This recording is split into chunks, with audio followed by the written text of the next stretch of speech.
A little bit of terminology about window coverings. Most people are very confused by how they dress their windows, and they think it's going to end up, if I say window coverings, big fluffy drapes.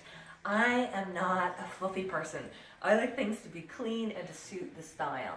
So I want to show you what these are. These are called Roman blinds, and basically what they do is they go up and down. We have these ones we've made on a plastic chain, so there's no dangly pieces anymore, and they go up and down, and they're fabric that we've chosen and added the black ribbon to.